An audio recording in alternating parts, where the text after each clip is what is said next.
Welcome to another edition of the Sports War. And we are back. We got the full crew in the house. That is what it's all about. The Yankees, out of any team in the league, are the best equipped to handle a blow like this. I think there is a higher power at play here. He's due law of averages. That dude is the ultimate scrub. It's trash. Yeah. Every person you have in there is fucking trash. Next game, you're going to see a big performance. You can see it in the end of the game, and I'm just totally stoked and excited for this. And we are back.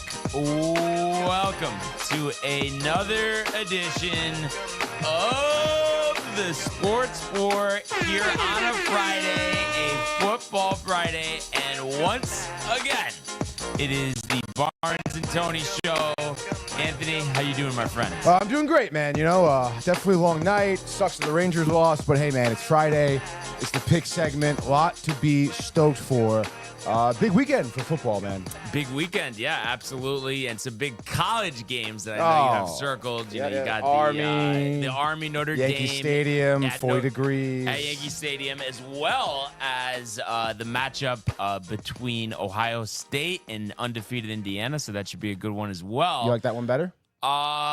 You know, they're both good. Honestly, I think they're both going to be very competitive. I know the spreads wouldn't necessarily, allude to that, but I think those are going to be tight games, both of them. Is Army good? Undefeated. Really? Yeah. So it's interesting because, these naval academies, most of them, sometimes like an Air Force, they'll pass the ball a little more, but a lot of them are just run almost every ground play. And pound. Yep. So it's just boots on the ground. It's different for the defense, for what they're used to having to defend. Oh, so you're saying that like teams struggle because they're not used to seeing that type of offense? Just every single time, no matter what, like in the trenches, we're just pounding it up the middle, and that's it. That's it. And hey, if it works, dude. Madden, Brian. Yeah, that's true. I mean, hey, Run the ball. There is a parallel. The only difference is it's even tougher because they're doing a triple option rather than just my gosh, running the ball right up the middle. So I was going to ask you, so what was your thoughts on the new Pitt Center last night? Dude, it was fucking awesome, man. I saw was Domac was there? Yeah, Domac was camera 2. Riley was handheld. I was also handheld. So yeah, a lot of Celtics DTV talk in there. Oh yeah. A little more Bruins talk with Riley. But yeah, dude. I mean, the Pitt Center was awesome. I would say definitely like a huge, massive step up. I mean, you've been to the Pitt Center before, in high school.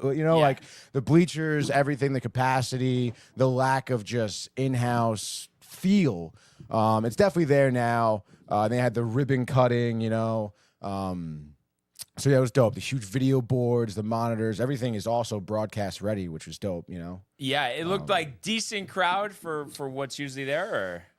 Yeah, I guess so. Like obviously nothing like staggering, but I'm saying probably more than what they would normally Oh, have. yeah, definitely more. Definitely. I mean, I honestly thought it would be like actually a packed house. And it was interesting. I've never seen them do this before where they had like, it was the women's and men's games and they were like quite literally back-to-back games. Like the second the horn fell, CCSU and Shoes men team comes on for warm-ups, and there was no time in between. I guess maybe they wanted that so people would stay for both games. But it was great, dude. I think maybe even more people were at the women's game, to be honest. I don't know. Because also the men's game probably didn't start till 8:30, which again, normally it's at 7, so a little bit later. Students were probably antsy. It's Thursday night, go out, whatever. But it was dope, dude. Concession stands too. I mean, again, beforehand they didn't have concession stands, like in the actual like where the court is at the corners. Right. Go get some snacks, the dogs, a beer, whatever. And of course they have like a new like what do they call it? I think they call it the alumni row or alumni box or the alumni suite, whatever, like the up top area. That seems really dope. And yeah, everything was really cool, dude. Goodfellas? We did have to eat Goodfellas pizza. Terrible? I mean, it wasn't great. But I mean, hey, they free pizza, so it's fine. They had garden catering for dinner, but I wasn't able to eat, so because you were doing... I was handheld, so I was literally, and again, like the second the game's over, the next game is starting, so like we're banking shots of players who are highlighted and nuggets with the honey mustard and throw some cones in there. Oh my god, the fucking cones, dude. And you know what else is ironic? I was just talking to Mike before the show about this.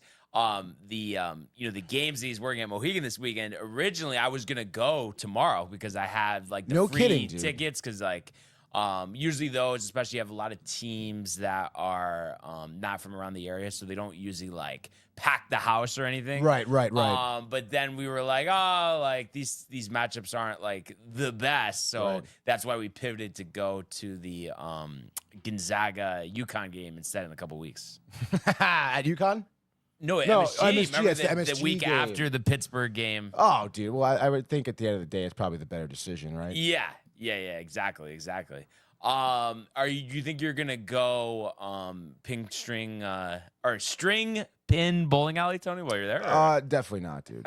Like, that's one thing I definitely won't. Hell no. I could see you though, hammered, like better than nothing type of thing, but I don't know, man. I'm trying to think if Foxwoods Bowling Alley has those too. I almost think no, but I'm not positive. They might have switched to them.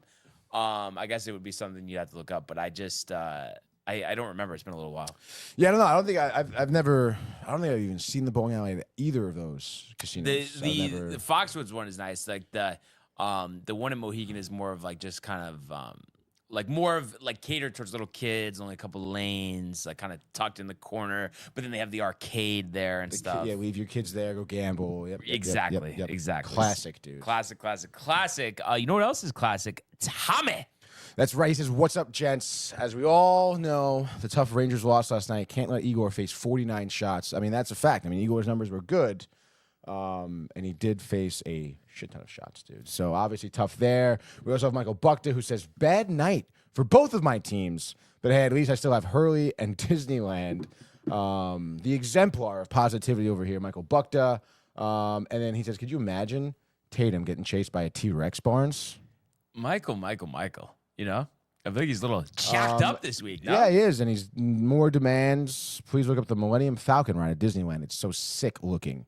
I went to the one in Disney World, Michael, the Millennium Falcon ride, and it was awesome. Do you get to pilot the Millennium Falcon? They put you in the whole. I know you don't care, but it's like No, a it's not even whole that I don't care. It's just like I don't even know what you're talking about. Millennium Falcon, Star Wars, dude. It's sick. It's sick. Okay, dude. Buckta's gonna love it. We all know. And think then, Gabriel says, "Let's then go." you says, let's go. And then your mother says, wow, you're on early. Aren't you cold, Aunt? No, Mom. It's Not in here. It's not always in here.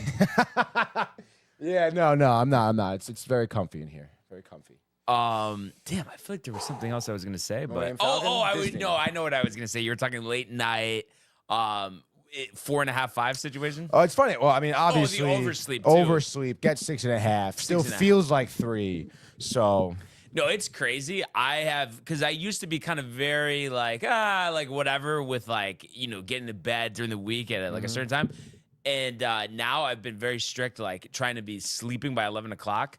Like, so basically every night I'm getting Right. like 7.5.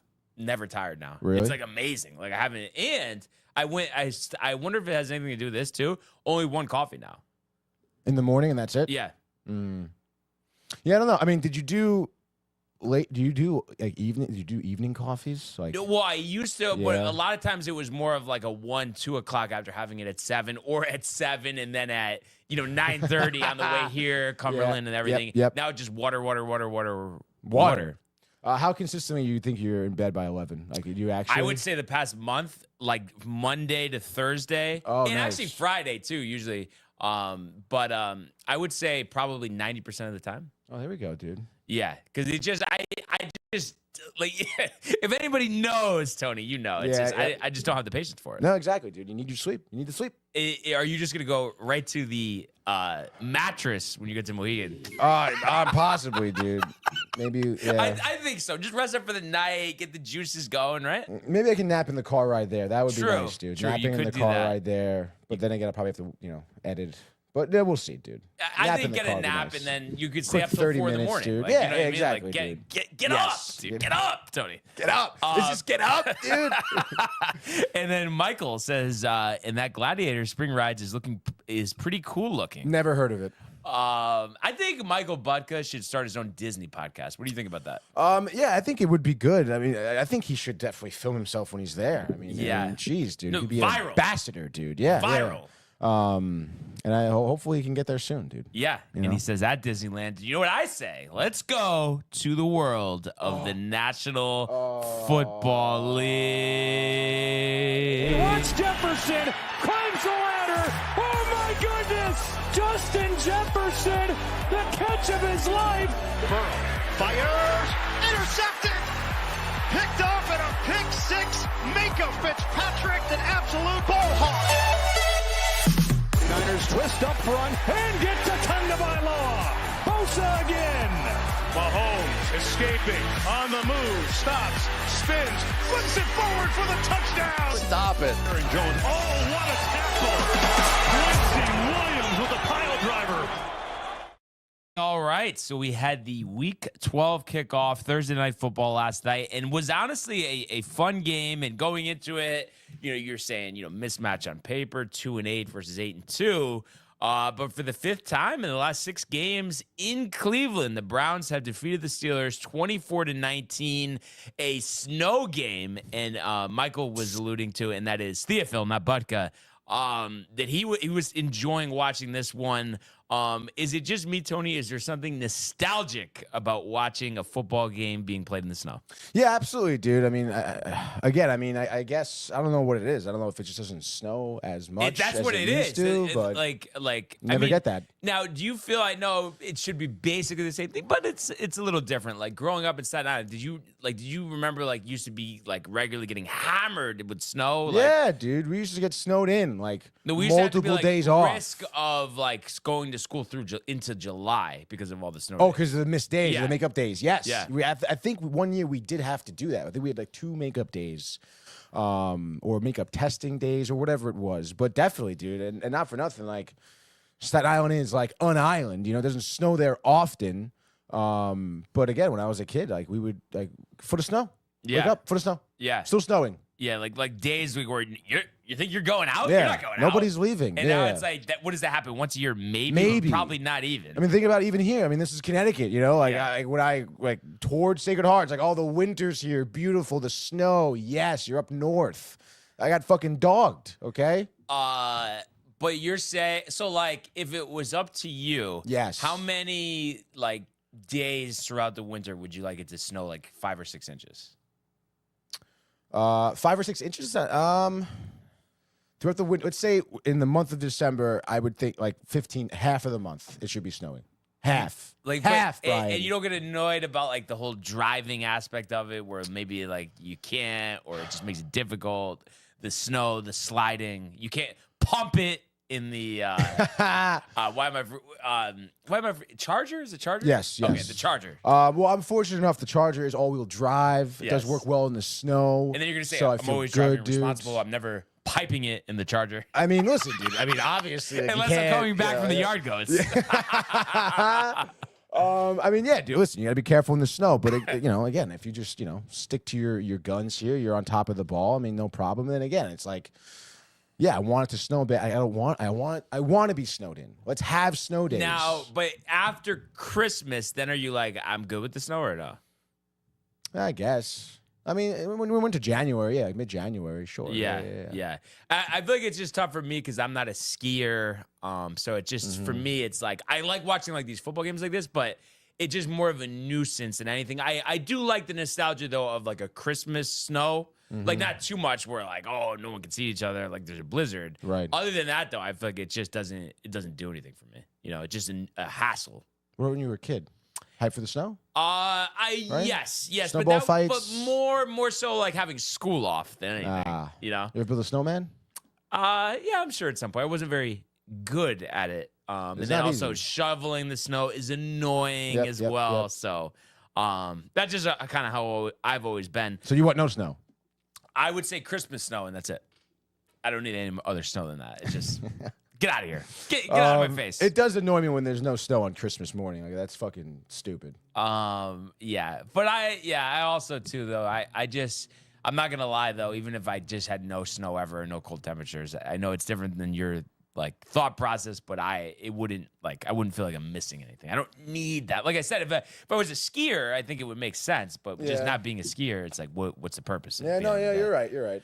And Tommy saying classic old school AFC North game in the snow. And I agree. And I know the conditions were part of it. And, he still threw for almost 300 yards, 270. But watching this game, I just felt like, and it'd be interested to see what everyone else thinks, Tommy and even you, Tony, too. But watching this game, I just felt like the reason the Steelers lost this game is because they were set on needing to be balanced on offense. And I felt like when they just dropped back to pass, they were very successful at moving the ball. Right. But then they would always we're inside the 30, inside the 20. We're going to run the ball. We're stuffed -3 yards. Then it's 2nd and 13. We complete a pass for 3 yards. 3rd and long. Every time it's 3rd and long, 3rd and long. And then, we'll go for it on 4th down, but they know what we're doing. And also, too, so that part, and then coupled with the fact, too, I like the Justin Fields package, and I think he threw one pass. Yeah. But I feel like with Fields, if you're going to be bringing him in a lot, you have to pass the ball more, because it's just that 4th down, he's kind of going to just run wherever. That doesn't work on 4th and more than a yard. Unless he's going to go right at the middle, that's not going to work. You have to have more of a threat of passing the ball. No, yeah, you're totally right. And I forget what was it against maybe the Ravens they did that too, and Fields definitely slid a little too early, right? For the first down of the day anyway.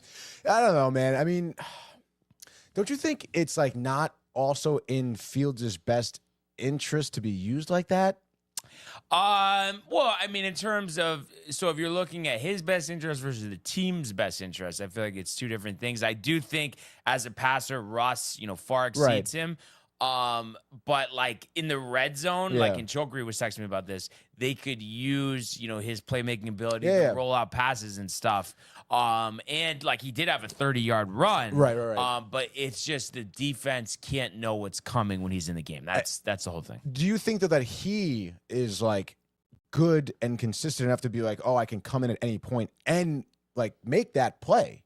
I think it's just one of those things where he, of course, wishes he was starting, so he's going to relish at any opportunity he has to get in the game. But again, they talk about it on the broadcast. They had a couple false starts when he came in the game. Tough. The rhythm. Yeah, the rhythm is tough. So it's interesting. But I don't, did you, just seen the highlights and all of this? Yeah. Did you kind of feel like that, though? It seemed like Russ did not have trouble throwing the ball down the field. Not at all. He's throwing 30-yard passes into the wind, the snow, no problem, right on the money. And I feel like he doesn't get enough credit for how accurate his deep ball is. Yeah, no, I mean, he can definitely swing it. He was 21 of 28, almost 300 yards through the air. I mean, it seemed like you would look at that stat line and be it must have been some nice weather, he was in the elements. He was really, I think, stepping up here.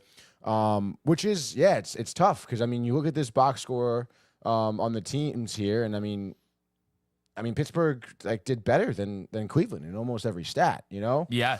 Even in the team stats. You mentioned the lack of 3rd down efficiency there. They were 7 of 16. Cleveland was 1 of 10. It's not it's not like they were oh my god, so much better.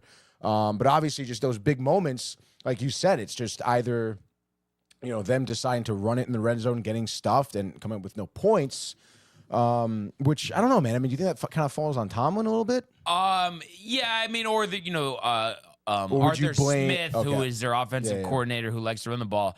So I would say that was a big part of it, but then also Russ, I feel like, too tentative at times in the pocket, taking sacks, not throwing the ball away. And I don't know if it's he gets a little nervous because he doesn't have the speed to run outside to get throws off that he used to. Maybe. But he held the ball way too many times as well. Yeah, and honestly, it's funny, I feel like that's what he's been doing the past couple of years even. So maybe it is, I don't know, man. I wouldn't think he has a lack of confidence in his speed, though, you think? He's so much slower. You could just see. He used to, when he used to take off in Seattle, he used to take off. That's too bad, dude. Yeah, it is. Josh B. is in the building. He says, what up, fam? What's up, Josh? Good to have Josh B here great. In the building as well. And when you look at, the synopsis, of this game, the Steelers, got the scoring started after, not getting a 4th down in the first quarter. So no points in the first quarter. Boswell, and he had missed a 58-yarder in the first quarter as well. And they're like, oh, the announcer jinx, which I think is like bullshit. It's a 58-yarder in the snow. I mean, tough. not many people are going to make that. But anyway, of course, drive stalls. Boswell gets them the board 3-0. But the Browns put together a long drive, almost 7 minutes long, 12 plays, 80 yards. Nick Chubb, first of 2 touchdowns, made it 7-3.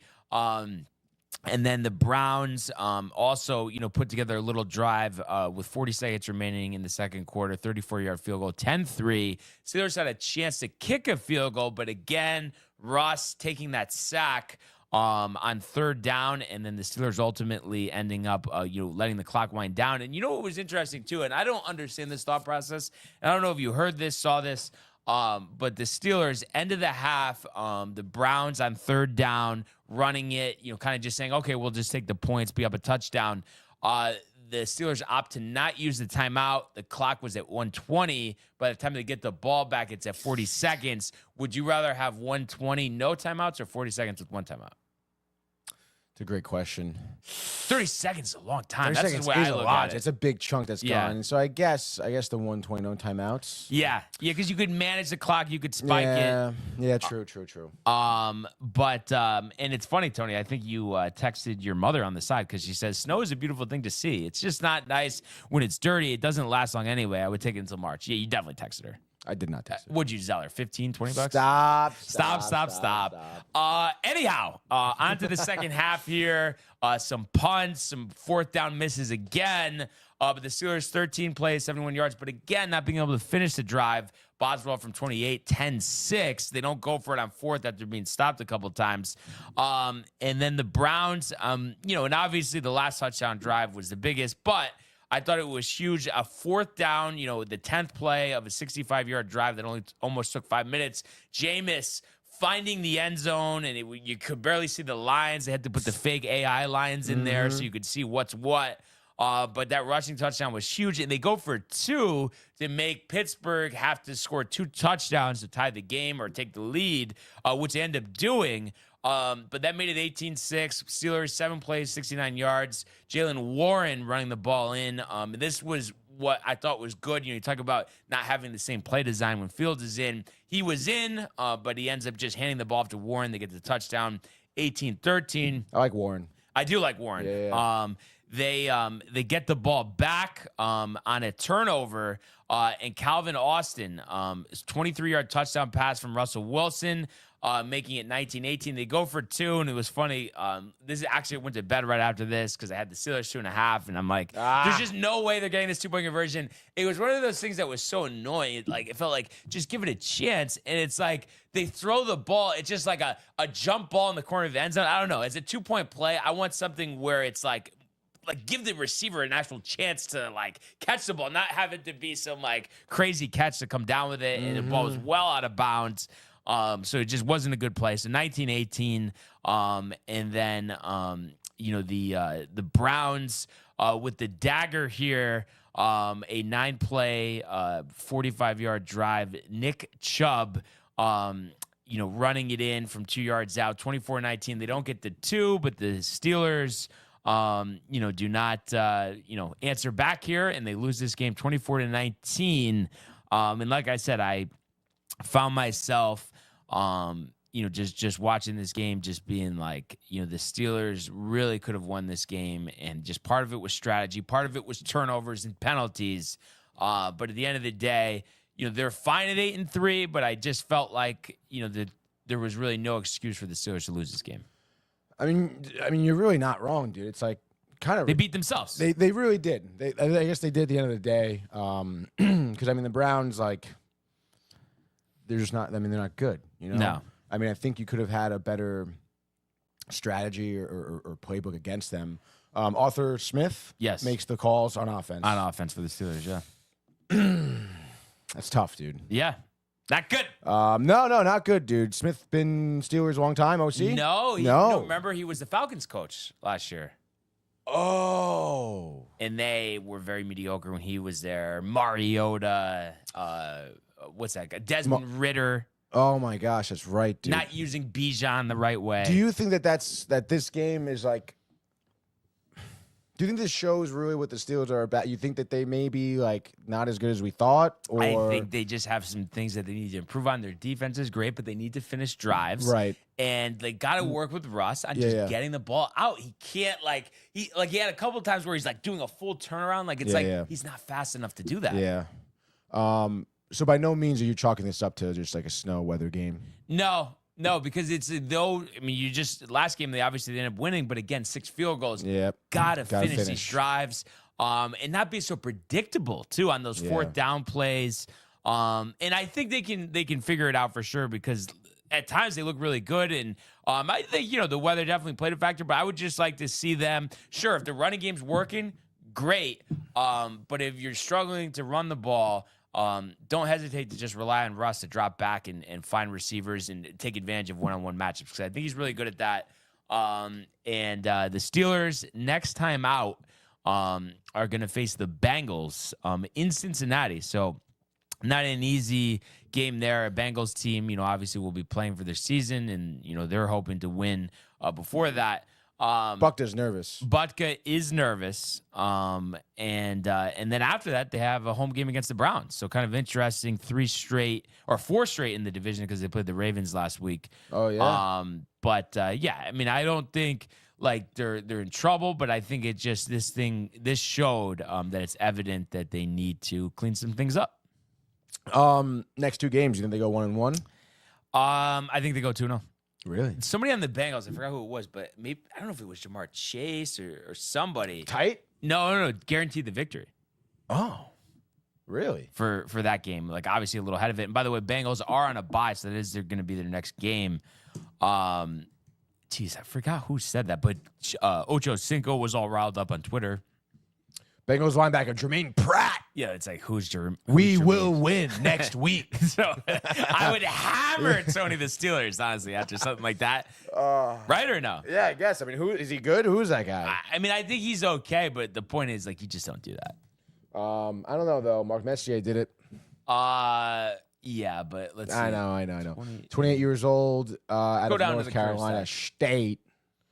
Game logs here. Any 100 tackle seasons? It looks like he's a scrub, no? Had an interception this season. 24-yard return. Oh, wait. We go up a little bit. These are game logs I got right here. He had 1 interception. Go to his overview. I'm just curious what the season total stats are. The green tab right there, left. There we go. This is it though. This is what the overview is. I don't know why. Defense and fumbles. 2024 game but logs. it's his overview should just show his statistics though. I guess maybe Football Reference here is tight. That I've honestly never seen that. Let's go to ESPN. Jermaine Pratt. It's a nice name. 57 solo tackles, 0 sacks, and then 1 pick. What's FF? Forced fumble. He has Funny. 2 of them.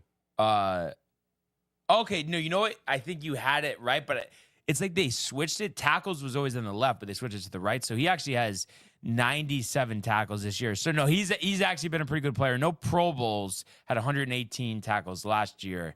In the side of an interception, at least 1 interception in the last 4 seasons. But regardless, I just think, it's especially where they are. I guess maybe he did it because he just feels like they have nothing to lose. Also, maybe like let's get the boys going. You know? But I don't know. You can't tell me that not some of the teammates are like, what are you doing? I know, right? And I mean, not for nothing. I mean, it'd probably be different if it was Burrow saying that, don't you think? Yeah, but I don't think Burrow would say that. That's the difference. Really? You can't see him with a cigar in his hand. We will win just next think about week. people guaranteeing. There's it's not not many. good. Not There's good. not many people do that. This isn't Willie Joe, Tony. Okay. Anyhow, we'll get a full slate of games on Sunday. And it is our turn to pick first for the picks with the TCA. I think we had talked about this earlier in the week to bat lead off here, Tony. I think we said right we're gonna go with the Bucks. Evan's gonna be back. You're good with that, right? Yeah, dude. That's not changing. Absolutely not. So that's dude. gonna Let's be our fucking first go. pick. Is there anything else that you've had your eye on? I mean, Detroit -7 against Indianapolis. Half circle. Half circle. Okay. All right. I don't like Miami minus 7.5. Against the Patriots. They put the Raiders last Patriots. Yeah. Commanders, big spread against the boys here. I kind of like the Cards, but it's just like Over the Seahawks? I know, dude. This is actually seriously really tough. And then the only thing that I'm concerned about with the Lions is like, are they due to lose? Like they've won 9 games in a row. Yeah, but it's the Colts. Yeah. No, it is the Colts.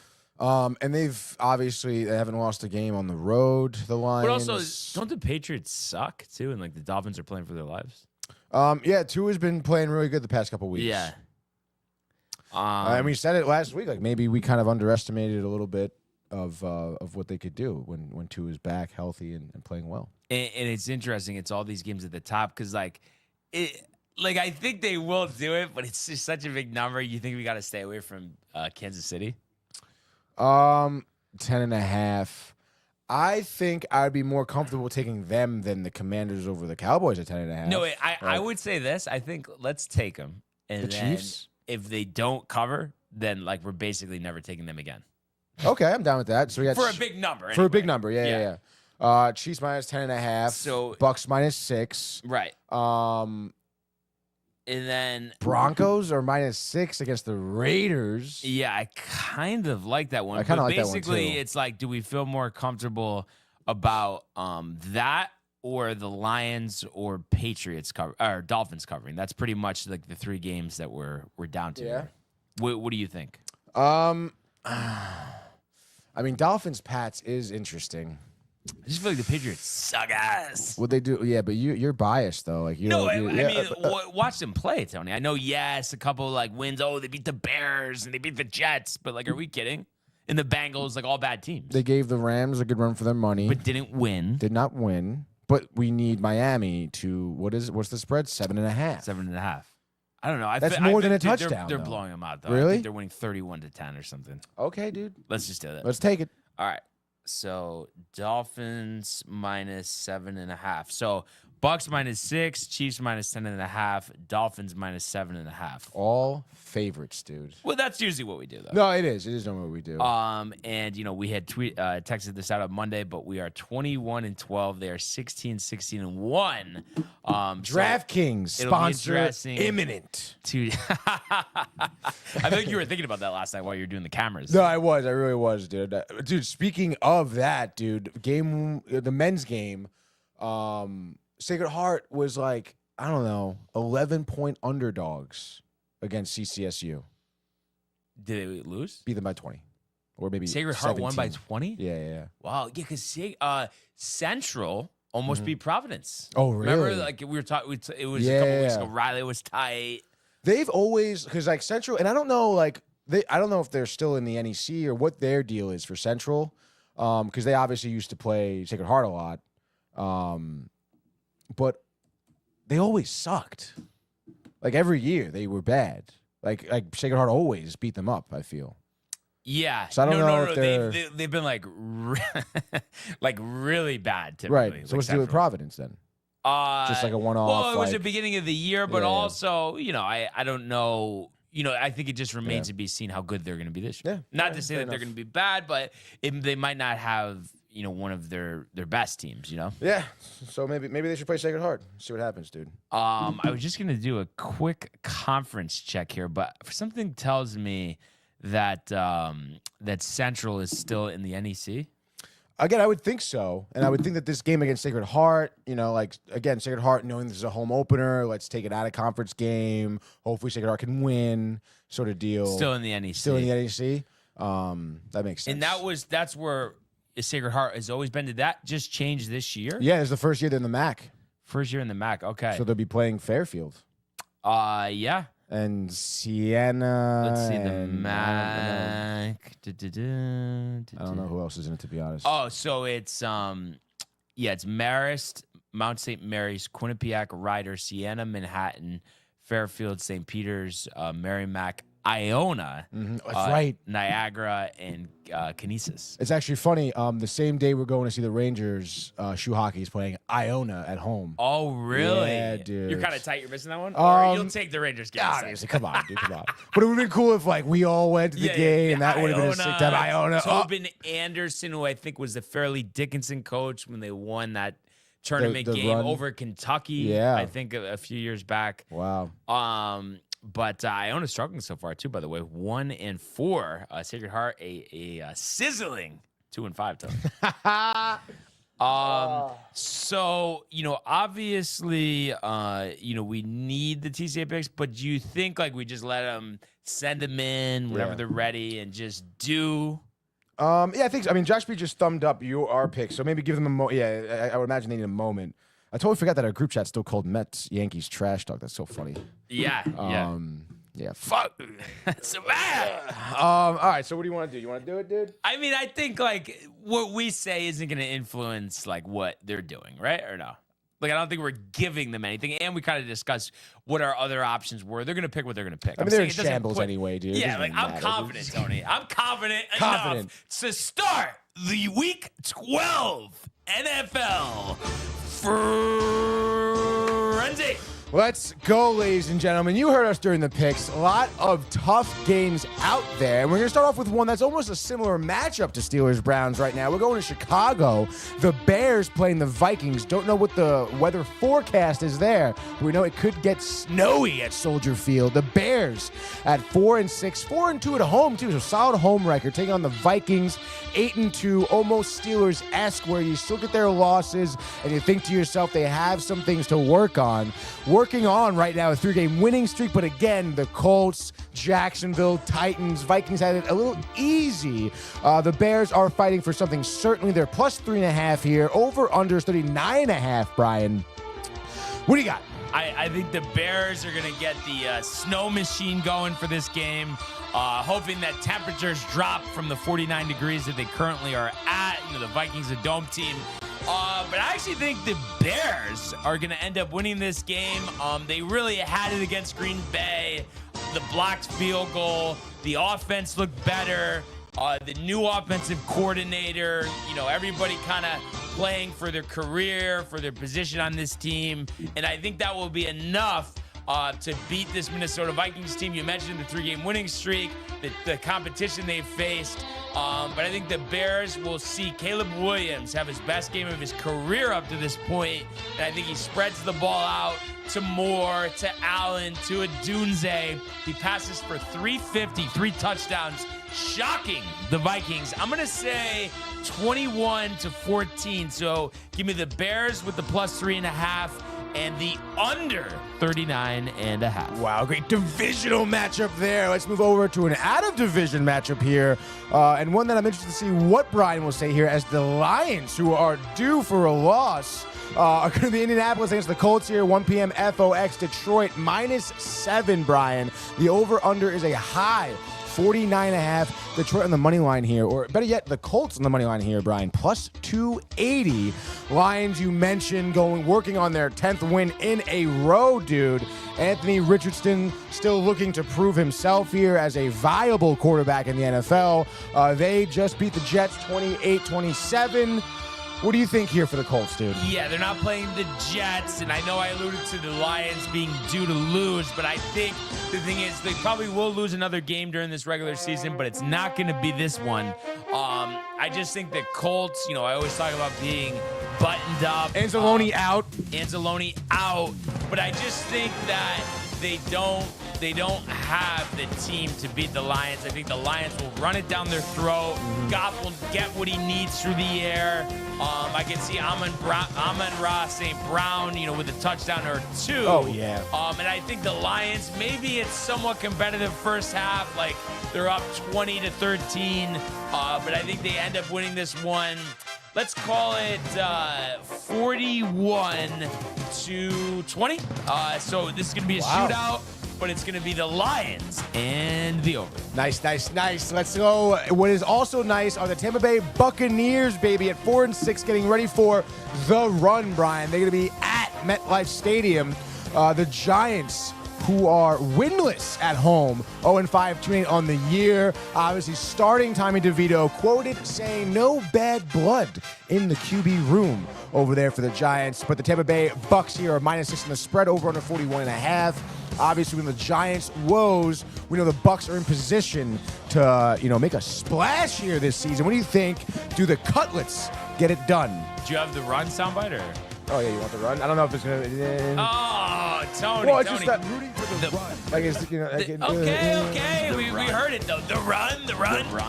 Yes, this is the start, Tony, of the run. And you mentioned no bad blood in the quarterback room, but I think there's bad blood on the field because Baker and the boys offended that the Giants with DeVito, the story, think that they're going to put a big damper on their playoff hopes and for the run. But I think Baker has something to say about that. And I think they do a good job in running the ball with Bucky Irving and Baker welcoming back Mike Evans, who scores not one, not two, but 3 touchdowns in this one. And I think the Buccaneers are going to beat the Giants here 31-10. Agent Sean Stiletto, nowhere to be found. We're going to say Bucks and just on the under.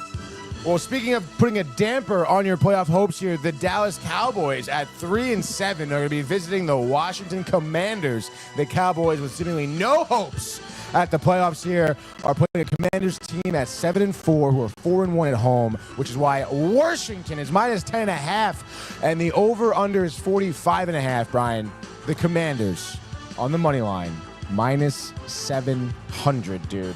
Kind of crazy, dude. Cowboys, obviously, without their franchise quarterback, doesn't really matter. They suck anyway. But the Commanders, watch out. Back-to-back losses. Obviously against good teams, but, the Commanders in the bag? Commanders in the bag, jacked up, riled up, and I just think this Cowboys team is DOA at Northwest Stadium, Landover, Maryland. I think Jaden Daniels, we know the rib injury. He's been nursing it. So I think they have a good mix of run and pass. And the Cowboys have struggled to score, and even Brandon Aubrey missing a field goal last game. But this is an easy Commanders victory. I'm going to say 35-7. I honestly don't think it's going to be close. And Dallas is done. We know that. So it's the Commanders and the under. Commanders in the under, chalk. Let's see if it's chalk in this one, Brian. Kansas City Chiefs here visiting the Panthers. Another wildly outmatched game here. Chiefs obviously just took their first L last week, but the Panthers 3-7, 2-3 at home. Dumpster fire. The Chiefs -10.5 here in the spread, total 42.5. I don't know, dude. You think the Chiefs are going to cover? What do you got? Yeah, I think the Chiefs are pissed. And Travis after Kelce, this game, tight. Short week, the Black Friday game against Kev's Raiders here coming up. But I just think, they've had to hear the chatter about, going into last week, worst undefeated team we've ever seen. And, they can't score, this and that. And I think they're going to take out this frustration on the Carolina Panthers. And I think their defense will help them out, forcing Bryce Young into errant throws. And I think Patrick Mahomes has his best game of the year. I'm going to say he throws for 360, 3 touchdowns. DeAndre Hopkins with 2 of them, 10 catches for $125. So you want a little prop parlay, earn it. That might be a good one. But at the end of the day, I think the Chiefs embarrass the Panthers here. I'm going to say 42-14. So the Chiefs and the over. Love that there. Let's go now to Houston as the Texans are taking on the Titans. This is a pretty interesting matchup. Texans, I think, another team, Brian, that you feel like could work on some things. They're coming in at -7.5 against the Titans. 40.5 is your over/under. And the Titans are on back-to-back losses. Obviously, Texans did, take a step, back to their norm here, beating the Cowboys 34-10 last week. But did lose to the Jets a couple weeks ago. Or do you think the Titans have a fighting chance here? I think it'll actually be closer than what people are anticipating, and I wouldn't be surprised, if it ends up being one of those situations where the Texans just don't cover. For some reason, in my head, Tony, I have 24-17 would be just over and just not covering. I think the Titans will run the football, and if they limit the turnovers, that will help them stay in this one. Joe Mixon's been hot recently as well, so I wouldn't be surprised if he goes over 100. But at the end of the day, it's the Titans plus 7.5 and the over 40.5. All right, great call there. Let's move now to our midday games. It's a The Dolphins, Patriots. I think you skipped over that one. Oh, did I actually? Yeah. Oh, shit. Oh, my bad. Let's go to Miami, actually. Hard Rock Stadium, Miami, dude. The Dolphins, who are 4-6, playing for their lives right now, are playing the Patriots. They're hosting the Patriots, who are 3-8, 2-4 on the road. Miami's minus 7.5 here, over under 46.5. Tua, since he's been back, has been getting work done. They beat the Rams 2 weeks ago. They beat the Raiders last week handily. Patriots have had some bright spots as well with Drake May. Some of the receivers have looked kind of good, but they're not great. You think that the Pats have what it takes, maybe? Absolutely not. Nah. That's why we went with the Dolphins with our picks here. I think Tyreek Hill is ready to erupt. I know he's been dealing with some injuries, the this, the that. But I think he has 2 touchdowns, $150. Tua gets the deep ball going. Patriots don't have a shot in this one. I'm going to say the Dolphins will win 31-17. So easily covering that 7.5 and going just on the over. Great. Let's go now to our midday games here. 4 o'clock. This is going to be a good one. Battle of 2 teams who are the bottom of their division, right? Yeah. They are AFC West, last 2 teams here. It's the Broncos and the Raiders, the Allegiant Stadium in Las Vegas, Nevada here. Denver, minus 6. Obviously, Bo Nix is someone who's starting to prove himself. 2,200 yards so far this season, 14 tutties, but 6 interceptions, but obviously way better than what Gardner Minshew is putting up there. Raiders on, a 6-game losing streak, I believe. Broncos just beat the Falcons 38-6 handily. You think that is a parallel to this week for them? You know, it's one of those things. I don't mean to just kind of breeze over this and just say that's it. That's just how it is. But it is kind of just how it is. And I think this Denver defense against a quarterback like Gardner Minshew, who has went from one of my favorite kind of underdog type of quarterbacks to really like an embarrassment, kind of fighting to stay in the league, it feels like, after the performance that he's had this year. And I know a lot of it has to do with the Raiders. But I think the Raiders actually get shut out at home, and I would not be surprised after the game, Mark Davis fires Antonio Pierce. Wow. Because of the embarrassment at home here. But I think the Broncos, nothing crazy. I think they get the ground game going with Williams. And at the end of the day, I think they'll shut out the Raiders here 20-0. So it's going to be the Broncos, and it's going to be the under. Absolutely, dude. Chalk. This next game, 425 FOX. We're going to Lambeau Field. Speaking of snow, I don't know what the forecast is, but the Packers are taking on a team that's not used to the snow in the 49ers here. Packers, obviously, off to a great year here. 7-3, 3-2 at home. 49ers here, 5-5. The spread here for Green Bay, they're -3. Over-under is 46.5. Vegas expecting the tightly contested match here. Packers just beat the Chicago Bears last week by 1 point, 2019. Of course, the Niners lost to Seattle in what was, I think, somewhat of an embarrassing loss. What do you got here, dude? Jordan Love, the interceptions. Niners maybe bounce back? You know, I do think the Niners are going to bounce back, and it's interesting. I just kind of want to double check this, but I think I heard that Bosa's status is in question here. Did he miss last week? He left the game with an injury. He did not participate in Thursday's practice. George Kittle will play, which is obviously big for them. But I just think there's something with the history of this matchup. Kyle Shanahan knows what it takes to beat the Packers, and they know with, being down a game in the division, the Cardinals on the bye, they need to win this game in the worst way. Having McCaffrey back is huge, and then you couple that with, like I mentioned, George Kittle. I think it's enough to win, and I wouldn't be surprised if this Niners defense forces an errant throw or two from Jordan Love. So I think this is a close game, but I think the 49ers win this. I'm going to say 24-21. No Debo chokehold as Moody as time expires from 48 for the win. So it's going to be San Francisco and just on the under. Love that there. Let's now go to a nice divisional matchup. It's two teams out of the NFC West. Two Battle of the Birds here as the Arizona Cardinals get ready to take on the Seattle Seahawks in Lumen Field, Brian. Seattle is +1 here on the spread. Over under is 47.5. The Cards seemingly humming, actually, working on a 4-game win streak, beating the likes of the Chargers, the Dolphins, the Bears, the Jets. The Seahawks, I mentioned, just beat the Niners. What do you think? You think the Seahawks can handle it, dude? Yeah, it's one of those things, and I forgot who was talking about this, but it might have been, I'm not even actually sure. Maybe it was Rick and Dave, but whatever. With the Cardinals, I just feel like, when you count on the Cardinals, that's when they come up short. So just with that in mind, I know, they are off the bye. But Seattle, I think the momentum of winning that game last week, being at home, I just feel like they're going to figure out a way to get the job done. We know about the talent that they have at receiver, and I think they can get the run game going as well, as long as the defense steps up, which I think it will.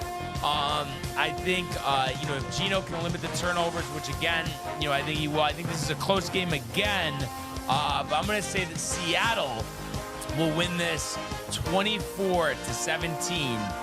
So I'm going to go with Seattle with the +1 and under the 47.5. Wow, dude, that is interesting. What is interesting is our primetime game now, which we're moving to right now, dude. 8:20 p.m. We're going to SoFi Stadium, California. The Rams are taking on the Eagles, and I know maybe the records don't show it, but I think it's going to be a great matchup. Eagles 8-2, Rams 5-5 here, playing for a lot. The Rams are +3 on the spread. Over/under is 48.5. The Eagles, they've been someone who's obviously hit their stride. 6-game winning streak, right? 6-game winning streak. That's correct. Just beat the Commanders last week. And I mean, you want to think about it too. I mean, the Eagles had a lot of question marks coming into this year. The coaching, the locker room, they've really pulled it together. It's the Rams that have, obviously caught the injury bug early on, had a tough time getting going, but they are winners of 4 of their last 5 games here, only losing to Miami. And like I said, the Rams playing for a lot here. So how do you see this one playing out for Stafford and the boys? It is interesting because, you would say by the way they played, and despite the Rams winning 4 out of 5, that Philadelphia has demonstrated that they're the better team, and they probably are. But you talk about that desperation, wanting to get back to the playoffs. This is a game that they need to have, and Philly is due to have one of those games where stuff doesn't go right, and Saquon's just not streaking down the field for a 50-yard, 60-yard touchdown. I like the way Stafford's been playing, so I think this, is going to end up being a higher scoring game. But I think the Rams in McVay get the job done with the +3 here. I'm going to say they're going to win this one 31-28. Cardi from 41 for the win. So it's the Rams +3, and it is the over. And just like that, that is your Week 12 NFL Frenzy. Week 12, dude. Jets on the bye, thank God. Yeah, thank God is right, dude. I mean, it doesn't even matter. You could back out, Tony. Like you were No, coerced. I'm not gonna back out, dude. But I've talked about it too much. You've talked about it too much, but this is one of those things. It's like with Zach Wilson, you talked about it too much, but come on, I mean, writing's on the wall. Same with the Jets. I'm a Jets fan, but I'm just saying, it's over. It's over before it even starts. But what am I gonna do? No, I mean, one thing I would say though, in all seriousness, this is a big offseason because you could, for the first time in a long time, get the front office and head coaching hires correct. Of course, when you think about the history of the guys that they've had recently, how do you have confidence in that? But, we've seen it before. Like, is it almost, and people were talking about this, where with their hires, they almost have to get lucky in order to turn this around? Yeah, it seems like it, right? I mean, they've been hiring the right people in, past few years, so.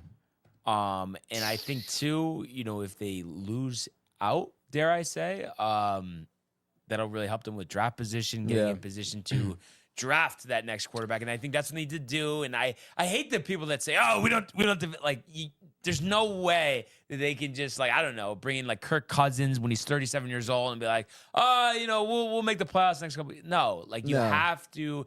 I mean, I get, no, you can't with the Rodgers dead money. But yeah, you have to just develop, just do it. You could do it. Just hire the right freaking person. No, you're totally right, dude. And I think, it's going to start, obviously with your GM, with your coach. It was interesting. I saw some article that I forget what school is looking to hire Ray Lewis as their coach. I saw that Florida Atlantic. Yeah. Oh, really? Florida Atlantic. Yeah. My cousin goes there. No way. Yeah. Wow. Yeah, she's down there right now. That'd be pretty exciting, actually. Maybe she'll meet Ray Lewis. She probably doesn't know who he is. But, do you think it might be smart for, like, the Jets to do something like that, like a former player, bring him in as, like, a coach? For some reason, though, I would say Sanders, the NFL gimmicky. versus any other sport, and or even just different from college. Like, I think it's just too difficult where you can't have somebody who hasn't coached in any capacity, like whether college or NFL, just be a head coach. Like, you know what I mean? This isn't like the NBA or MLB. I just think it's different. And you have to know what it takes. I know you can say, oh, you played, but there's a difference between playing and coaching. No, yeah, very true, very true. But for college, I think, like, especially like Florida Atlantic, a program looking for, that momentum to kind of be more put on the map. I think it works for college, especially too, with all these crazy rules, the NIL and all that stuff. And you just, you need somebody that attracts the eye of these high school athletes. And what better to do that than Ray Lewis all jacked up, almost like Mike Tomlin in a way with these speeches, not even knowing what he's saying. It was funny that like what he was saying at halftime. I don't even remember what he said, but everybody always does talk about this. He really like doesn't say anything. Like, I don't even know if he knows what he's saying. Like, really? It's just like, I don't know if there's any way to pull it up, but I swear it was like insane. She asked him 2 questions. And it was something of, like, he's saying consistency, and I don't know. It just, like... This was at halftime interview? With Kaylee Hartig. I'm not going to write her name in there. Doesn't matter. That's got to be No, this is from August 17th. Oh, okay. Yeah. No, Thursday Night Football. Just put. Good call.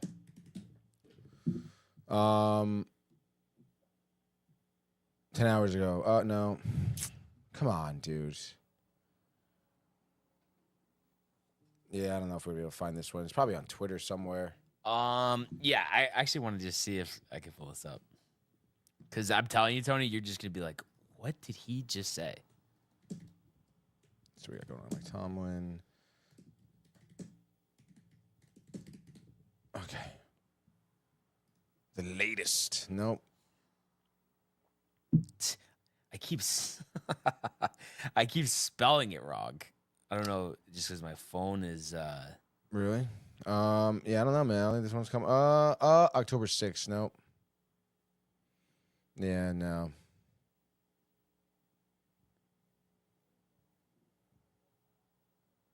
You got it? Just give me. I just No. Well, one thing, he said is one-dimensional moments. He said we had to be like. Could you explain to me what that means? One-dimensional moments, dude. I don't know what that means. I could probably. We can probably pull the game up, right? It's on Amazon. Yeah. Is it not like you can watch it back, sort of thing? I think you should be able to. All right, so let's see. Let's go to freaking Amazon, dude.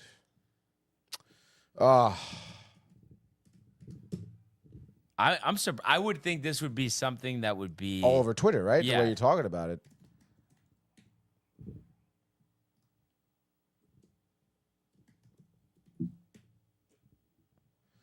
All right, let's go to team. Like, I don't even know. Thursday Night Football. Here we go, dude. Watch a replay of the main broadcast. All right, we're getting somewhere. All right, Tony. Are we gonna? Thursday night Is there gonna be Copyright? Yep. Yeah. Krista Thompson may give us a call, dude. This is third quarter here, so let's move back. Still third quarter. I mean, boy, dude, it looks sick, dude. Yeah, no, this was an awesome game to watch. How are we? All right, here's the second. This is expiring time here. 11 seconds, 2 seconds. Okay, yeah. So it's gonna be right after this. Is the hand. Yes. No, I'm so excited for you to hear this, Tony. I'm not even kidding. Like, I want you to please translate what he says. Yeah. All right, let's pull this up here. All right, so we got him going here. Let's bring him in.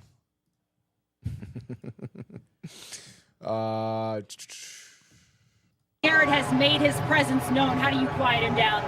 You know, we can't do anything more schematically. We just got to, keep working, man. He's a heck of a player. He's getting through some chips and some double teams, but we can help ourselves by staying on schedule, certainly. How do you get your offense into the end zone? Again, like we talked about, we stay on schedule. We minimize his impact on the game in those one-dimensional moments. Thanks, Coach. One-dimensional moments. We minimize the impact on those plays, the one-dimensional moments. Well, I don't know, man. What is he saying that? No, but that's what I'm saying, Tony. Like the first part was like somewhat of a normal answer, but he does that all the time. Stay on schedule. But just because he says it like that, it's always taken as like, okay, he said it. That's that. He's always got those bug eyes too, dude. Why do you think they're bugging? I don't know, man. You think he's jacked up? The hashish? Nah. I think he's just naturally jacked. Campbell. Him and Campbell, hang out. Yeah. Anyway, we always do this, Tony. Before we move on here, favorite game of the week. What do you got? That's tough, dude. I would say my game of the week. I do like Niners Packers, but yeah, that is a good one. I mean, for me personally, I'm gonna go Bucks Giants. I mean, this is what I'm rooting for, dude. Like, I gotta go for Baker. You're curious about DeVito. I am, dude. I mean, of course, the narrative too. I mean, there's so many Giants fans out there that want them to lose, to punt on the rest of the year, get a good draft pick, figure it out. But Tommy's gonna go out there and try to play his best football. Like, no, but what was actually pissing me off because like they were arguing with Dave about this. It's funny that you say that about the whole like people being against like trying to lose. Like, what? Like, especially with the NFL. Like, what are we talking about? Like, if the season's over, especially like you're gonna like change coaching staffs or change a lot of stuff. What would be the incentive to win ever? Yeah, no, I mean, absolutely, dude. It seems like a close and shut argument. Yeah.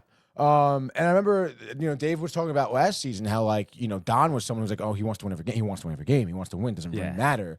But it's like, if you were losing, I think they beat the Packers or something in the past couple of weeks, or the Eagles, whatever it was. It's like if you lost those 2 games, like, you would have a better draft pick. You would have had like a quarterback to build on. And it's not like the other leagues where there's a lottery. Like, it's just like worse records. So why would there ever be incentive? There's like, no doubt, dude. Like, dude, I can't wait for the Jets to win. I would love for them to go 7-10 instead of 4-13. Wouldn't that be so sick? No, dude. Like what the hell? It's a wasted conversation. Wasted conversation. It really is, dude. So it's interesting. I would say for me, it's almost a dead heat, but between the Eagles, Rams, Ravens, Chargers. But I'm gonna go the Harbaugh Bowl. They actually have not, Tony, faced off since they had the Super Bowl. Isn't that crazy? That is pretty sick. Only done it twice. The Ravens have won both games. Who's better coach right now? Let me think. I honestly think Jim is the better coach. I mean, he just won the national championship last year at Michigan. And I feel like Harbaugh, I mean, it's been a backpedal, Tony, for 12 years, no? Yeah, no, you're not wrong. You're not wrong. Not to say that he's not a good coach, but I just think it almost feels a little stale with him. You think his years are numbered? It depends how like the rest of the season goes, I would say. But like if for them to like we win the wild card, win a wild card game against, whoever, I don't know, the Texans, and then get blown out by the Chiefs in the divisional round, it's like what did you accomplish? Like, Yeah, no, you're not wrong. I mean, you didn't accomplish anything, obviously. And I hope these teams play I would love to see them play in the playoffs. Chargers, Ravens. That would be that great. could happen. It could happen. So I think some good games for sure. So looking forward to watching that on Sunday. But let's go now to the world of the National Hockey League. Speed, here he comes. McDavid shoots, top shelf, he scores! Captain with the overtime winner. That's the middle, great hit, Calgary. That's a world-class hit right here. Tomsky stepping, Rick Washington made the full split save. Are you kidding me? Kern, side of the net, between the legs, and they score! Filthy! But David Pasternak, the silver trophy to the Golden Knights!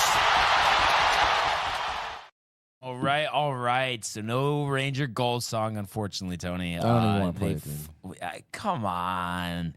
No, but honestly, just one of those things. Wasn't their best effort. The 2 goals in 12 seconds, and then Gats. Besides that, Igor, at least, you felt like played a great game. But what was your assessment of the 3-2 loss in Calgary yesterday? This to me looks like a Rangers team that was reminiscent of last season. The same problems, to be honest. Giving up a lot of opportunities to the other team, i.e., the 49 shots on goal by the Flames. And not to say the Rangers didn't get, I guess, a ton. They got 29, which you'd like to see, 33, 35, certainly. But the opportunities they had, the second period, they had it. They tied, or I think the second goal tied it, right? Yeah, second goal tied it. Yes, it did tie it. It was 2-2 at that point. And it's like, oh, you think momentum can go, let's go. But it's just like their 5-on-5 play just was not that great. And again, you look at the statistics here. They're winning face-offs, they're hitting, they're shooting, they're getting pucks on net, but they're just not having those big plays. I mean, I mentioned that play with Kreider's line, against Vancouver. I did not see that. I did not see that type of play. Those sustained offensive shifts were few and far between, it seemed. And I mean, you're not going to win a game like that. Not to mention, you were a little undisciplined. You gave up that 1 power play goal, but you gave the Flames 5 power play opportunities. It's like a half a period. You're down a man. That's not conducive to gaining momentum or anything like that. And it's just the 5-on-5 play just seemed lazy. Again, just like their similar problem as last year, where the Rangers 5-on-5 hockey was not great.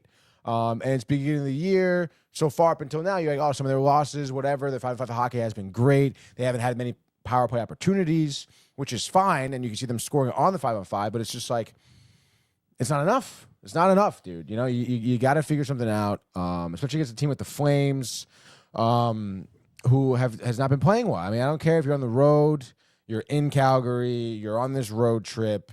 You just beat Vancouver. I know they were down, a couple of their best guys, but you took care of business, dude. You took care of business against Seattle. You should have been able to take care of business here, or last night, I should say.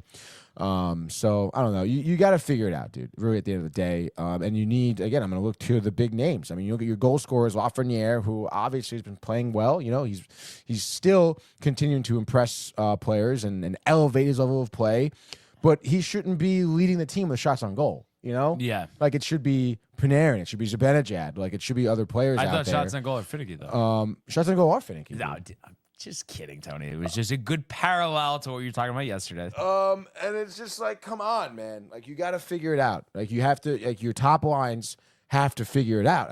There's no other way around it, And I mean, but do you feel does a game like this though for you? Because I know I mentioned it at the top, just scream to you I really want to make a trade. I know, yes, what trade, but just to bring in some offensive help. Sure. Yes, it does. It does. It definitely does. And you would kind of know more than me. I see you as a second round pick here, and I think, based on the season that he had last year, it seems like potentially here Will Cooley could be blossoming into something. 7 goals already. Only had 13 in 81 games, and he's only played 18 this year. Absolutely, dude. He's someone who, Tommy, 22 years old. Yeah. Tommy was talking about it even as well. He's playing some very gritty hockey. And I mean, not for nothing. I mean, this guy's roster spot, wasn't guaranteed last year. And I mean, he's not guaranteed to stay on the team. He's not a guy who's guaranteed to stick on the Rangers roster and to have a starting position. So he knows he has to work for it, and he's doing exactly that. I mean, he's working super hard for it. I mean, you watch him. We've broke down a few of his goals already this year. He skates really hard. He's got tremendous vision on the ice. And he's the guy who can get you some gritty goals. And, I was saying yesterday, he's hot right now, and I expected to see a goal out of him. And, he is rising to the occasion. And that's definitely the theme so far for him this year. So hopefully, yeah, dude, he can continue this. Yeah, no, that would be big. And I've talked for a while, just bringing in that next wave of Rangers, developing them. That's how you take, the next step forward. Speaking of the next step forward, Josh B says can't lose to the Oilers tomorrow. And I know, Tony, you echo those sentiments. Yeah, dude, it would be very, very bad if you did that. I understand the Oilers have the ability to score, which is fine. But their defense and goaltending is very subpar, So you got to figure, again, it's just really about figuring out like some type of sustainable offensive pressure. I don't know if it's switching up the lines necessarily. I'm sure, I have confidence in Laviolette figuring it out. But sooner than later, these players are going to have to be held accountable because as great as Will Cooley's performances are, he's a great supplementary player, but you need your regular everyday goal scorers to score. Like, it's just at the end of the day, like you have, you got, I don't know, 4 great players that should be scoring. Okay. And Kreider, Trocheck, Zibanejad, Panarin. Let's say those are the 4 that should be scoring. And that's just like forwards, I'm saying. Obviously, we know about Foxy and Miller's ability, whatever. But those 4, like, one of them should be on the score sheet. Like, one of them should be. And none of them were last night. So it's like, how do you expect to win when your main kind of superstar forwards are not scoring? That's what you need. Like, you can't rely on like Lafreniere and Cooley to be scoring these goals. You need your superstars to score and show up. That's what Edmonton does. That's how Edmonton wins games. Right. When McDavid is scoring, when Draisaitl scores, Nugent Hopkins, they win because those are the guys they know they can rely on the score. And it's like, like Nugent Hopkins, no. If they're bumping, like I start playing hard, I can find the net. We're gonna win this game. Like there's no ifs, ands, or buts there. It's like when Malkin and Crosby are scoring, they're winning games. Like that's what we need to see. That's the stat I want to see. When Kreider and Panarin are scoring, we're winning 90% games.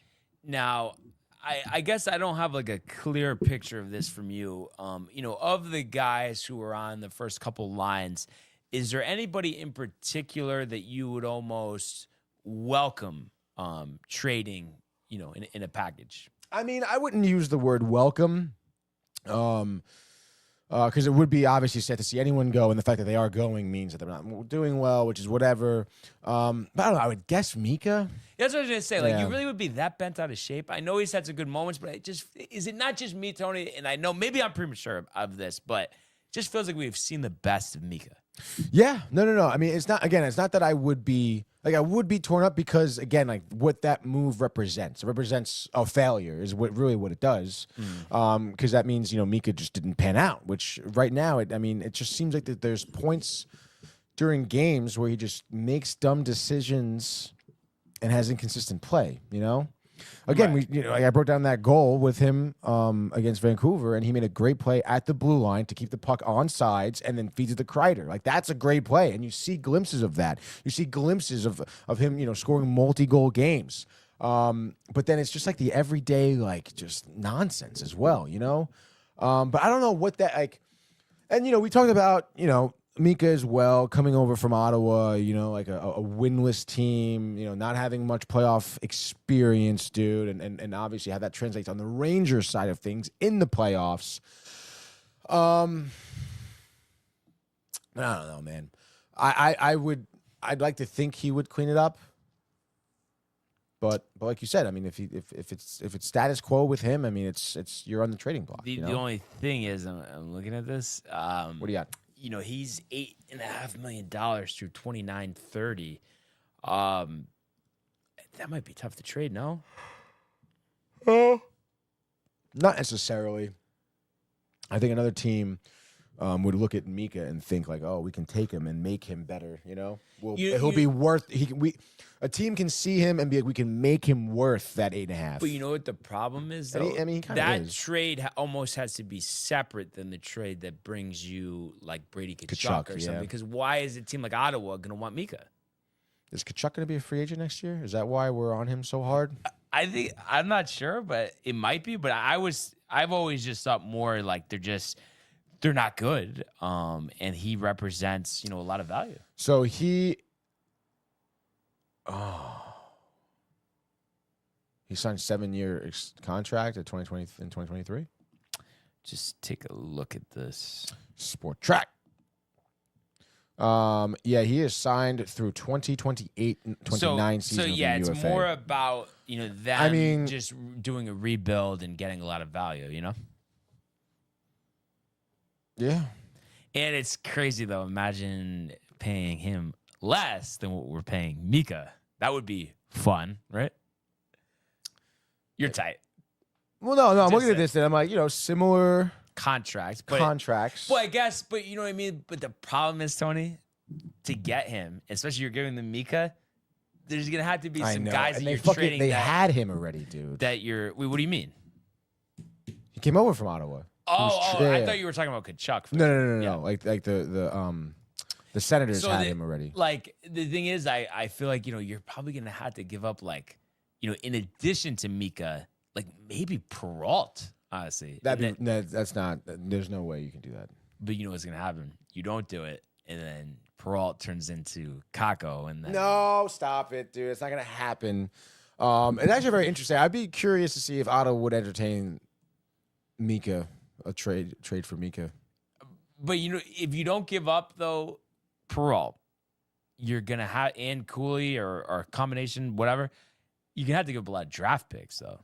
So like, you would rather do that than trade more of the guys that are in your organization already? I mean, you really want to mortgage your future that much? I mean, but Peralt so is very what's the highly touted. alternative though? Like there's no, like, you really could tell me, and listen, I don't, again, I don't mean to sound pessimistic here, but you really think that the way this is constructed that they can like snap the drought, return to the Stanley Cup Finals? Like with the current team? You mean? And just bring in a former Ranger like Brady Shea or Kevin Hayes. Like, you really think that's going to be the answer, Tony? No, I mean, listen, I don't know. What do you think about Mika Brady trade up? What? No? Yeah, dude, I don't know. I mean, it's going to be tough. I don't know. I mean, I guess you would have, but you can't trade Peralt. He's worth a lot more, honestly, even though he is a little bit unknown. Well, yeah, he's still playing in college. He's still which playing is for crazy. Boston, dude. Yeah. Which is interesting. I mean, that's where Brady played, I guess, but I don't know, dude. That would be nuts if you gave up Peralt and whoever else to get Brady Kachuk. I know. I just feel like though we're just at a crossroads here. And I don't think Drury would do that, dude, because he's been so much about betting on the players he has, betting on the organization, betting on his, talent in the minors on the roster right now. But I don't know what he's cooking up, to be honest. But it's tough, dude. But I just like, you know what I mean? All I'm saying, Tony, is I don't want this season to end like it did 2 years ago. I don't think it will. But also, like, I don't know. The more Well, you're tight, too. No, of course I'm tight. But it's also the more I'm thinking about it, like, who knows? Like, I don't even know if Ottawa's going to be like trading Kachuk. Well, I think you need that big package. So that's why it's like, and you have to give as a value. Like, and being that he's always injured, like, would you be okay with getting rid of Hedel? Yeah, I would. Like, so Hedel, Cooley, Mika, and then it's like 2 first-rounders. Tommy here says Othman and Berard are 2 good trade pieces down in Hartford that could be in play. I'm not sure much about Berard, but I know Brendan Othman, defenseman, had some time last year, I believe. Solid, big body. Sure. I mean, we're obviously not using him. Right. Definitely kills a little bit of depth, I think, for defense, barring any injuries or whatever. But regardless, yeah. I mean, again, and he does reiterate too. Save Peralt. He's going to be a stud. Which I mean, I agree. I think it would not help the Rangers organization. No, I get that. I get that. And Josh B says, "You're back to Ernie." But no, I agree. But I just still just want to make a trade happen. It doesn't need to be giving up him, and it could be trading for someone less, but not too less. But just things need to happen. And one thing that just makes me almost want to throw up, Tony, is the fact that like we had Trouba traded and we didn't I feel like it's going to be even harder to trade him now. Yeah, that's bad. That's a bad job there. Very, very poorly organized. And the whole like, what was the thing he was talking about? His wife is in college here or something, and it's like, who fucking cares? There must have been a side deal or something. And like, I think she's like a nurse or something. You can go to any nursing program. You can be a nurse anywhere. But I almost like don't even believe. Like I feel like that's never happened. Like unless it was like somebody. Like, you know what I mean? Because there's more to it. There's more to it, for he's sure. a captain, but at the same time, he's not a legendary Ranger where they want to go out of their way to accommodate him. So there's got to be more than that.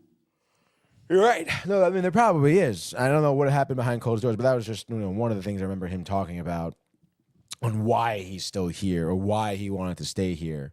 Which, again, like even more alludes to, it's like, well, like, what the fuck are you talking about, dude? Like, why? Well, my wife, and it's like, how about like, because you want to be here? How about that? Yeah. Yeah. Like, go back to fucking Winnipeg then, dude. Yeah.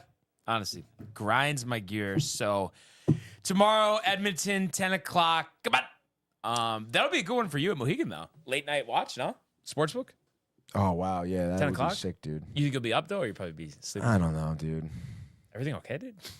I probably will be up Saturday night, 10 o'clock. But why the fuck is it so late? No, but I think this is the game we always talk about that's sick.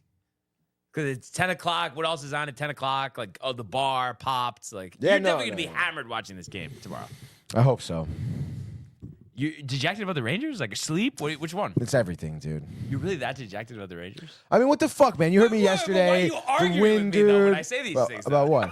No, I was saying about, like, the way that they're currently constructed. I'm not going to blow it up, though. It's not like, let's trade everyone we have. Like, no, I'm not saying trade everyone we have, but make a deal. No, this is like last year. Get rid of Igor. It's like But even Igor, I don't know. Oh, dude, don't stop it, dude. There's no way. You're not replacing Igor with anyone. I do feel like, though, if you could get a ton, it really would be worth trading him. Like, I think he's good, but I question if he's great, honestly. He's great. Future Hall of Famer. Just, I don't know. I feel like because I just see Quick go out there, and it just seems like he kind of, like, matches the dealer, No pun intended. Yeah, no, but you see, it's a facade, though, dude. It's a facade, Brian. He goes out there every few games, every fourth game. He goes out there, plays well. Yes, that's Quick's role right now. That's what he's used to. He's not an everyday goaltender anymore. There's no way, dude. No, I know. I know you do contenders like Bobrovsky, I guess, and even Roberto Luongo when he was still playing. Shesterkin for McDavid. That'd be wild, but that would never happen. I would do that. I would probably do that. But what if you had to throw in? I would need a goaltender, though. We need a goaltender. Skinner. And then but you had to give up. I'm not going to any. Tony, I'm glad that you're not an opposing GM because it would be very difficult to make a deal with you. Well, what the fucking Stuart Skinner, dude? If Stuart Skinner was starting as the Penguins December 6th, I'm not going. No, I guess what it is like when I see these games, like it just feels like offense. We need more offense.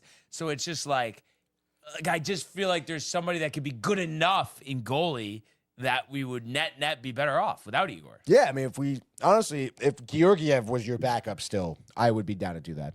Yeah.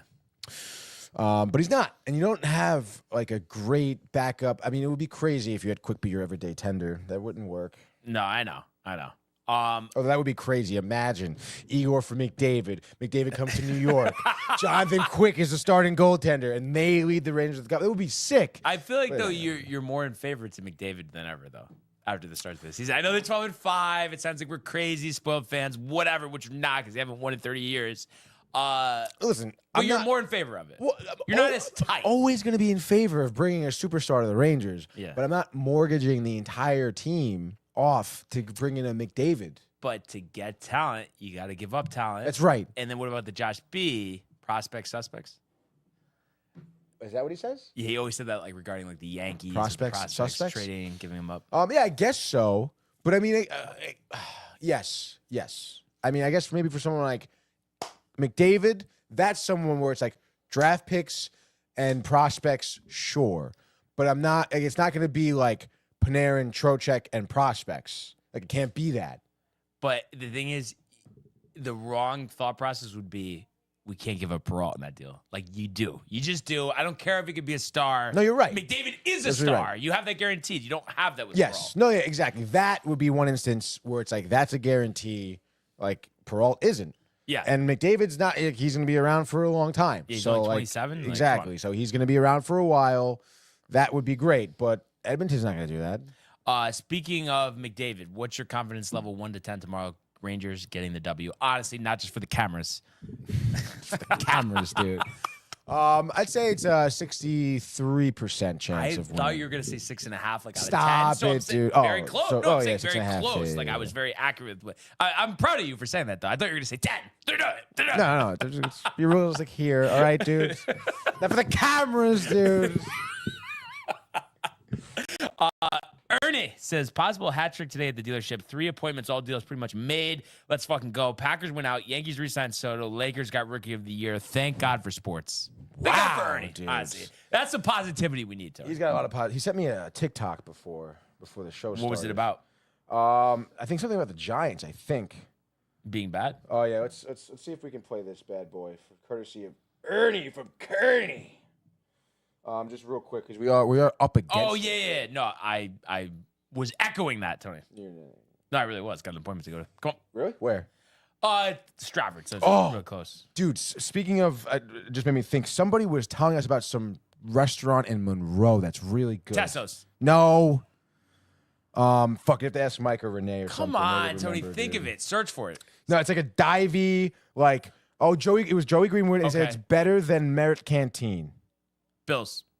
And I've told you Bills. before. Yeah, Yes. that's what I was like, oh, Brian definitely mentioned that. That's what I said. In the next 2 weeks, you're watching all of Lincoln Lawyer and you're having lunch at Bill's, Tony. I don't want to hear it. From Hempstead, New York. Hey, Vito, how you Vito, feeling how are about you? this Giants shakeup? Vito. I'm calling up my jeweler, and I'm figuring out what my Giants Me Super Game Bowl Man says hello. ring is going to look like. Giants made the smartest move in the history of football.